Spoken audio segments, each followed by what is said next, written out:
Hey everyone, Arsalan here. आज हम आपके लिए एक साइंस फिक्शन मूवी लेके आए हैं जिसका नाम स्पेक्ट्रल है। मूवी के इफेक्ट्स कमाल के हैं, तो चलिए शुरू करते हैं।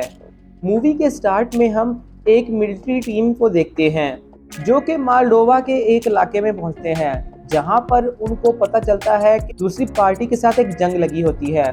तो वहां पर अमेरिकन सोल्जर्स पहुंचते हैं, तो वहां पर वो देखते हैं कि लोग हर तरफ मरे हुए हैं। वो आगे जाते हैं, वो देखते हैं कि उनको एक रोशनी की सूरत में कोई चीज नजर आती है जो कि उनकी तरफ आ रही होती है। जैसे ही वो पास आती है तो वो सोल्जर मर जाता है। उसके बाद हम एक डॉक्टर को देखते हैं जो न्यू टेक्नोलॉजी पर काम कर रहा होता है, जिसका नाम स्लाइनर होता है। स्लाइनर लेटेस्ट वेपन को बनाता है, जिन वेपन के जरिए वो मिलिट्री के लोग लड़ाई करते हैं, मतलब वो फौज में इस्तेमाल करते हैं। तो वो अपने मुख्तलिफ प्रोजेक्ट पे काम कर रहा होता है। वहां पर हम देखते हैं वो एक ऐसी मशीनरी बनाता है जिसके जरिए वो बर्फ को पानी और पानी से वो बर्फ को बना सकता है। सोल्जर का जो कैप्टन होता है वो उसे कहता है कि हम इसे इंसानों पर इस्तेमाल करें, तो वो उससे मना कर देता है। उसके बाद हम देखते हैं कि वो स्लाइनर को लेकर मालडोवा पहुंच जाते हैं। वहां पर हम एक लड़की फ्रेंड को देखते हैं जो कि CIA एजेंट है, जिससे वो मिलता है। वो उससे एक डॉक्यूमेंट्स पर सिग्नेचर लेती है और उससे ये कहती है कि जो तुम यहाँ पर देखोगे वो तुमने बाहर जाकर किसी को भी नहीं बताना। उसके बाद हम देखते हैं कि वो उसे एक वीडियो फुटेज दिखाते हैं जिसके अंदर हम एक वाइट कलर की रोशनी वाले इंसान को देखते हैं जो कि सोल्जर्स को मार रहा होता है, और बामुश्किल से उसकी एक ही वीडियो कैप्चर हुई होती है। तो वो वहां पर अपना एक मफरूजा पेश करती है कि मुझे लगता है कि ये जो दुश्मन हमारे हैं उनके पास कोई लेटेस्ट टेक्नोलॉजी है। पर वहां पर क्लाइडर उन्हें कहता है कि ये कोई टेक्नोलॉजी नहीं है, ये तो मुझे कुछ और ही लग रहा है, जैसे कुछ एलियन हो। तो वहां पर वो उनको कैप्चर करने के लिए अपने लेटेस्ट टेक्नोलॉजी के कैमरास बनाता है और उनको मिलिट्री के गाड़ियों के ऊपर फिट करता है। वहां पर कुछ सोल्जर उसका मजाक उड़ाते हैं। तो वहां पर एक और सोल्जर आता है और उन्हें बताता है कि जितने भी वेपन तुम यूज कर रहे हो ये इसी बंदे ने बनाए हैं। उसके बाद वो उसको लेकर उसी जगह पर चले जाते हैं जहां पर ये मूवी स्टार्ट होती है, क्योंकि वहां पर उनकी टीम के कुछ लोग 3-4 दिन पहले गए होते हैं और वहां से वापस नहीं आते और ना ही उनसे कोई राब्ता होता है। तो वहां पर वो अपनी टीम के लोगों को ढूंढ रहे होते हैं और स्काइलाइनर मिलिट्री की गाड़ी में बैठकर मुख्तलिफ स्क्रीन के ऊपर उनको देख रहा होता है। उनके पास एक खास किस्म की गॉगल्स होती हैं जिसके जरिए वो हर चीज को बड़ी बारीकी से समझ लेते हैं और उसकी आवाज को भी दूर से ही सुन लेते हैं। साथ ही की रिकॉर्डिंग भी की जा रही होती है कि उन्होंने क्या देखा है और किस चीज ने उन पर हमला किया है। उसके बाद हम देखते हैं कि वहां पर उनको एक जगह पर रोशनी नजर आ रही होती है।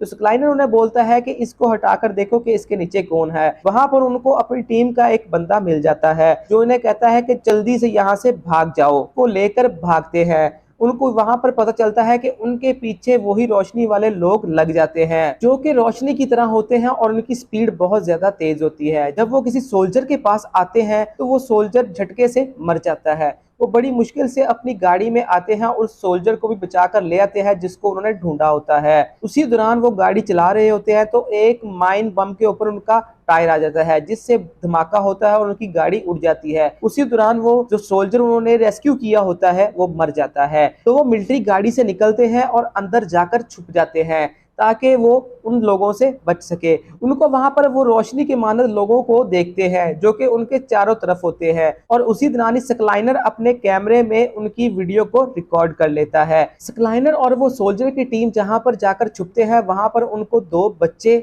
और उनकी माँ मिलती है जो कि बड़ी मुश्किल से वहां पर छुप कर रह रहे होते हैं। तो वहां पर उनको पता चलता है कि उनका बाप एक खुफिया बेस के ऊपर काम कर रहा होता है जहां पर वो मुख्तलिफ तजर्बे किया करते हैं। वो मुख्तलिफ तजर्बे इंसानों पे करते हैं। वहां पर हमें ये पता चलता है कि ये वो लोग हैं खुफिया बेस से बने हैं। वहां पर कोई वायरस की वजह से ये वजूद में आए हैं और ये इस तरह के हैं, इनकी स्पीड इतनी ज्यादा है कि ये जब किसी के पास से गुजरते हैं या किसी के अंदर से गुजरते हैं तो वो सोल्जर मर जाता है। अब ये सोचते हैं कि हम जिससे जंग कर रहे हैं हमें उनके बारे में पता होना चाहिए, तो वो उस पर रिसर्च करते हैं और जो इनकी बेस होती है वो भी तबाह हो जाती है, इसलिए वो वापस अपनी बेस पर जा भी नहीं पाते। तो वहां पर रिसर्च के मुताबिक पता चलता है कि ये एक मादा की 5वीं किस्म है। जैसे कि आपको न्यूटन के बारे में पता होगा, जिसने कहा था कि अगर किसी चीज को बहुत ज्यादा गर्म किया जाए और फिर उसको ठंडा किया जाए तो वो अपनी साख्त मतलब शक्ल बदल लेती है। सेम इसी तरह ही इनके साथ भी हुआ था कि वो लोग इसी तरह ही वजूद में आए थे और वो इतने ठंडे होते हैं कि जब वो किसी मिलिट्री के बंदे के पास से गुजरते हैं तो उस बंदे का भी टेम्परेचर ठंडा हो जाता है, जिसकी वजह से अचानक ही उसकी मौत हो जाती है। तो स्काइलाइनर वहां पर अपनी टेक्नोलॉजी के जरिए ऐसी गन बनाता है जिसके साथ वो उनका मुकाबला कर सके, और फिर साथ ही उनको ये भी पता चलता है कि इनकी बेस भी मौजूद है जहां पर रोबोटिक खुद ही उनको बना रहे हैं और वो वहां से निकलकर दुनिया में तबाही मचा रहे हैं। तो वो वहां पर जाने का और उनसे मुकाबला करने का ठान लेते हैं। वो अपनी गन्स को तैयार करते हैं जिसके जरिए वो उनको आसानी से मार सकते हैं। वो अपनी उस छुपी हुई जगह से निकलते हैं और वो गाड़ी में उन लोगों को मारते हुए निकलते हैं और उनके खुफिया बेस के ऊपर पहुंचते हैं जहां पर वो तैयार किए जा रहे होते हैं। वो खुद ब खुद रोबोटिक सिस्टम के जरिए अपने आप को डेवलप कर रहे होते हैं। तो वहां पर जंग स्टार्ट हो जाती है।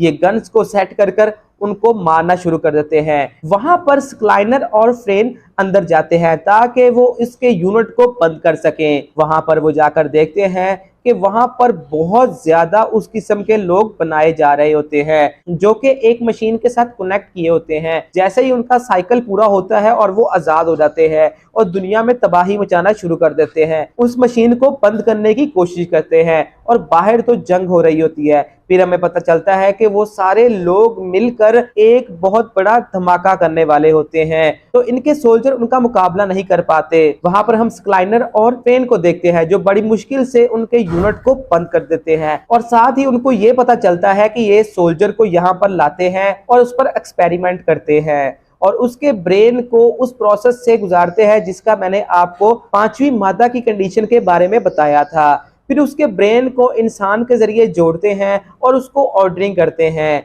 और फिर उसको उस चीज में ढाल देते हैं जैसा कि आपने देखा होगा मूवी के अंदर कि वो रोशनी की शक्ल में तेज होते हैं और बहुत ज्यादा ठंडे होते हैं। लाइनर ये डिसाइड करता है कि आगे तबाही को रोकने के लिए हम इनको बंद कर देते हैं और वहां पर वो सभी को बंद कर देते हैं। इस तरह ही वो जंग भी खत्म हो जाती है और वो अपनी दुनिया को बचा भी लेते हैं और इसी तरह ये मूवी भी खत्म हो जाती है। और ऐसी इंटरटेनिंग मूवी देखने के लिए हमारे चैनल को सब्सक्राइब कीजिए।